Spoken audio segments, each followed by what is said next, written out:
င်္ဂလာပါဆီယမနနိုင်စနေဘာသာပြန်ဆိုရေးသားထားတဲ့တင်ဟာတင့်တန်ဆွမ်းရာဆိုတဲ့ဆောင်းပါးကိုဖတ်ပြပါမယ်ရှင်တင်ဟာတင့်တန်ဆွမ်းရာ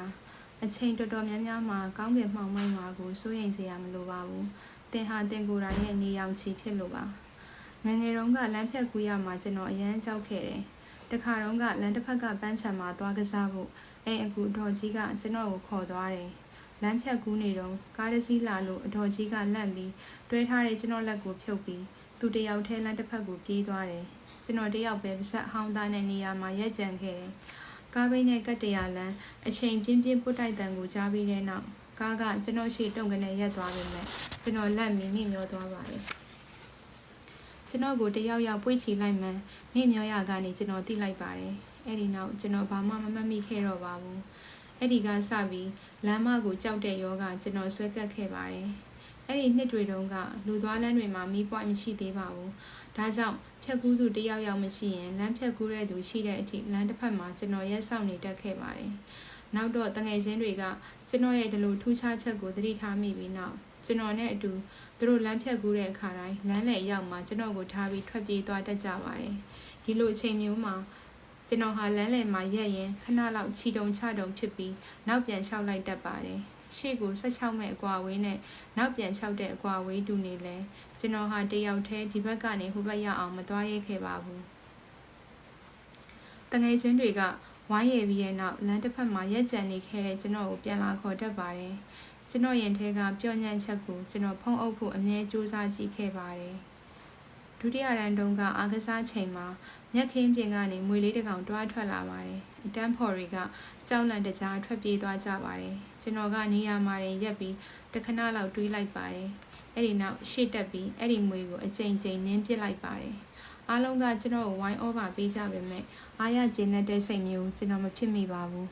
ဘာလို့လဲဆိုတော့တယောက်တည်းကျွန်တော်လမ်းဖြတ်မကူးရဲခဲ့လို့ပါတတိယရန်တက်ချိန်မှာအတန်းဖော်တွေကဖားကတိတ်ယွန်စရာကောင်းကြောင်းဖားတကောင်ဖမ်းပြီးလက်ပွားပေါ်ဘသူတင်ရဲတလဲလို့အချင်းချင်းပြောကြပါတယ်အဲ့ဒီအချိန်မှာကျွန်တော်ကမပြောမဆိုခြုံပုတ်ထဲကနေထွက်လာပြီးအားလုံးကိုကြည့်လိုက်တယ်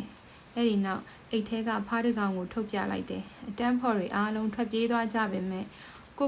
တိတ်မိုက်တယ်လို့ကျွန်တော်မထင်ခဲ့မိပါဘူးဘာလို့လဲဆိုတော့တယောက်တည်းကျွန်တော်လမ်းဖြတ်မကူးရဲခဲ့လို့ပါကျွန်တော်လမ်းဖြတ်မကူးရဲဘူးဆိုတာလူတော်တော်များများကယုံချင်မှယုံပါလိမ့်မယ်ဒါပေမဲ့ဒါဟာကျွန်တော်ငယ်ငယ်ကကျွန်တော်ကိုအကြီးအကျယ်ဒုက္ခပေးခဲ့တဲ့အရာတစ်ခုပါညအချိန်လူချေတိတ်တဲ့အခါပတင်းပေါက်အပြင်ဘက်ကိုကြည့်ရင်းနဲ့ရှက်စရာကောင်းလိုက်တာလို့ကျွန်တော်ခံစားရပါတယ်ယောက်ျားတစ်ယောက်ဖြစ်ပြီးကျွန်တော်ဟာဘာလို့တစ်ယောက်တည်းလမ်းဖြတ်မကူးရဲခဲ့တာလဲပင်စမာတန်းရောက်တော့လမ်းဖြတ်ကူးတဲ့အခါတိုင်းတငယ်ချင်းတွေကတယောက်ကိုတယောက်မျက်ရည်ပြပြီးကျွန်တော်ကိုလမ်းလည်မှာတယောက်တည်းခြံခဲဖို့ကြံကြပါသေးတယ်အကင်းပါတဲ့ကျွန်တော်ကဒါကိုသတိထားမိပြီးလူကူးကုန်းချော်တရားကနေပဲဖြတ်ခဲ့တော့တယ်နောက်ပိုင်းကျွန်တော်မှာအကျင့်ဆိုးတစ်ခုရှိလာခဲ့တယ်တငယ်ချင်းတွေနဲ့လမ်းဖြတ်ကူးတဲ့အခါတိုင်းရှေ့ကတယောက်ရဲ့အင်ဂျီကိုနောက်ကနေကျွန်တော်လိုက်ဆွဲထားတတ်တယ်အင်ဂျီအဆွဲခံရတဲ့သူကဘာလဲဆိုပြီးနောက်လက်ကြည့်မေးတတ်ပေမဲ့ကျွန်တော်ကဘာမှမမေးနဲ့သွားလို့ပဲပြောခဲ့ရတယ်တယောက်ထဲလမ်းဖြတ်ကူးကြည့်ဖို့ကျွန်တော်အချိန်ချင်းစူးစမ်းကြည့်ခဲ့ပူပါတယ်မင်းစားပြီးနောက်တယောက်ထဲအိမ်အောက်ထက်ဆင်းပြီးကားတွေသွားလာနေတဲ့လမ်းမကြီးကိုကြည့်ရင်ကျွန်တော်အသက်ပြင်းပြင်းတစ်ချက်ရှူလိုက်တယ်ဒီနေ့လမ်းဟိုဘက်ကိုရောက်ကူးမယ်လို့ဆုံးဖြတ်ပြီးပထမခြေလမ်းကိုရဲရဲလမ်းပါတယ်ဒါပေမဲ့အမှတ်မထင်ကိုတပတ်လှည့်ပြီးငကိုနေရာမှာပဲပြန်ရက်နေမိတတ်တယ်ဒီလိုအချိန်မျိုးမှာရှုံးနေသွားပြီလို့စိတ်ထဲကျွန်တော်ခံစားရပါတယ်အဲ့ဒီခံစားချက်ကိုဒီကနေ့အထိကျွန်တော်မှတ်မိနေပါသေးတယ်နောက်ပိုင်းကျွန်တော်တခါအပြင်းဖြားပြီးဆေးရုံတစ်လတက်လိုက်ရပါတယ်ဆေးရုံတက်နေတော့နေ့တိုင်းလက်ပေါ်အပ်တွေအများကြီးစိုက်ပြီးဆေးသွင်းရပါတယ်အပ်ကိုလက်ပေါ်မှာပဲစိုက်ထားပြီးပလာစတာနဲ့ကတ်ထားတယ်ဒါကကျွန်တော်ဘယ်လိုမှနားမလည်နိုင်တဲ့ကုသနည်းတစ်မျိုးပါဘာယောဂဖြစ်တယ်ဆိုတာကိုလည်းဆရာဝန်တွေကမှတ်ချက်မပေးနိုင်ခဲ့ပါဘူးနေ့တိုင်းကိုပူချိန်တက်အန်ခဲ့တာကြောင့်ကျွန်တော်လည်းကြာမနေရတော့ဘူးလို့ထင်ခဲ့ပါတယ်လမ်းဖြတ်မကူးရတာထက်စိတ်အပြက်ကြီးပြက်ခဲ့ရပါတယ်တနေ့ညနေမှာသူနာပြုဆရာမတယောက်ကကျွန်တော်ကိုအဆိုင်ပြန်ပါတယ်ကျွန်တော်စိတ်လှုပ်ရှားတာကိုတွေ့တော့ဆရာမကမေမေရောလို့ကျွန်တော်ကိုမေးပါတယ်မေမေအပြင်ထွက်သွားတာပြန်မလာသေးကြောင်းကျွန်တော်ဖြေလိုက်တယ်ကျွန်တော်လက်ပေါ်ကအဲ့ယာတွေကိုကြည့်တာဆရာမကတနာပြီးနာလားလို့မေးပါတယ်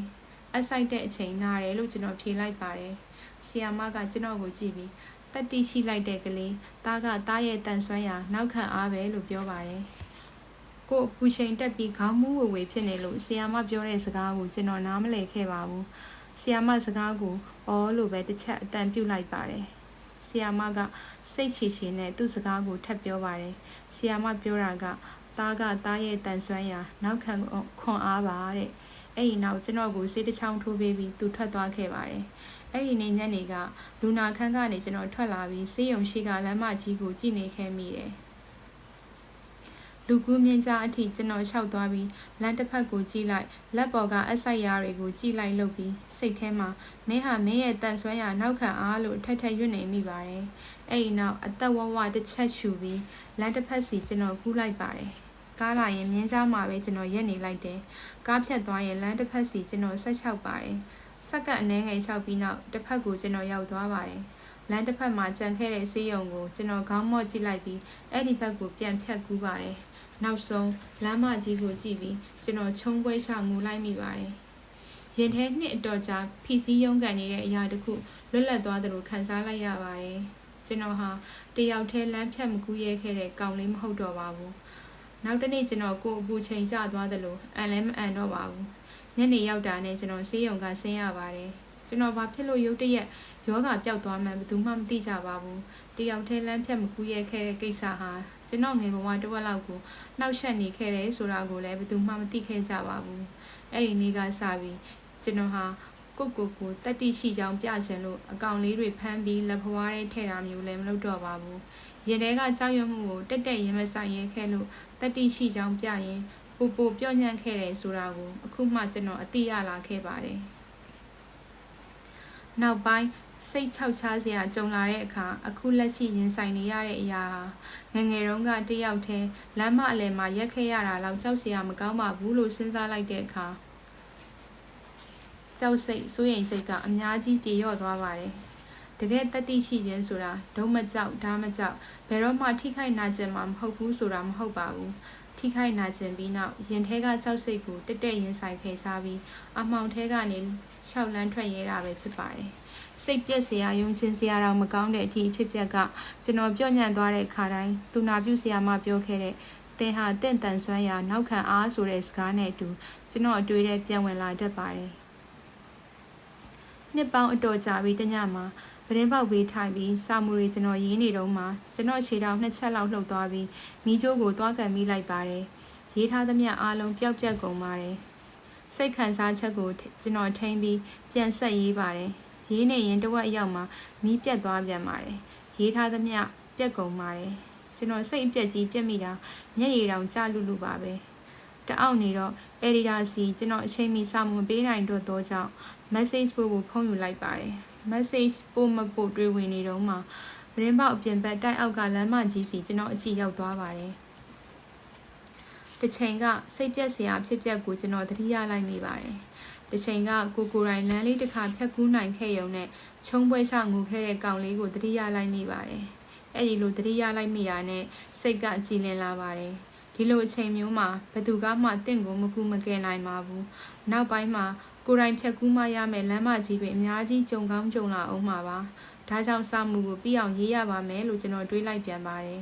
ကျွန်တော်စာမှုရေးပြီးတဲ့အချိန်မိုးတောင်နင်းနေပါပြီအဲ့ဒီစာမှုကဘဝရဲ့ပုံစံဆိုတဲ့စောင်းပါဖြစ်ပါတယ်အဲ့ဒီစောင်းပါနဲ့လူတော်တော်များများကျွန်တော်ကိုတည်သွားကြပြီးနောက်ပိုင်းမှာစာအုပ်ထုတ်ဝေရေးတိုက်ကကျွန်တော်စာအုပ်တွေကိုထုတ်ဝေဖို့လာရောက်ကမ်းလှမ်းခဲ့ပါတယ်ကျွန်တော်လည်းကျွန်တော်ဝါသနာပါရလမ်းကြောင်းပေါ်လျှောက်လန်းမှုအခွင့်အရေးရခဲ့ပါတယ်တကယ်လို့အဲ့ဒီသူနာပြုဆရာမရဲ့စကားတခွန်းသာမရှိခဲ့ရင်အဲ့ဒီစကားတခွန်းကိုကျွန်တော်ရင်ထဲမထားမိရင်ကျွန်တော်အတွက်အဆုံးအစမဲ့တယ်လို့ဖြစ်ခဲ့တဲ့လမ်းမကြီးကိုအကြိမ်ကြိမ်တက်သွားရင်မဆိုင်ခဲ့ရင်အဲ့ဒီစာမှုရေးတဲ့ညမှာကျွန်တော်ဟာကျင့်သားရနေတဲ့ပြော့ညံ့ခြင်းနဲ့ပဲဆက်လက်ပြော့ညံ့နေခဲ့ပြီးစာမှုကိုလည်းဆက်မရေးပဲနေခဲ့မှာပါအဲ့ဒီအခါကျွန်တော်ဘဝကအခုလက်ရှိဘဝနဲ့လုံးဝကွာခြားနေပါလိမ့်မယ်လူဟာအမြဲအထီးမကျန်နိုင်ပါဘူးဒါပေမဲ့လမ်းတချို့ကိုတော့ကိုယ်တိုင်ရှောက်မှရနိုင်ပါတယ်တယောက်တည်းရှောက်ဖို့မကြောက်ပါနဲ့သင်ဟာတင့်တန်ဆွမ်းရာနောက်ခံအားမှုပါမူရင်းရေးသားသူတရုတ်လူငယ်စာရေးဆရာလီစီလင်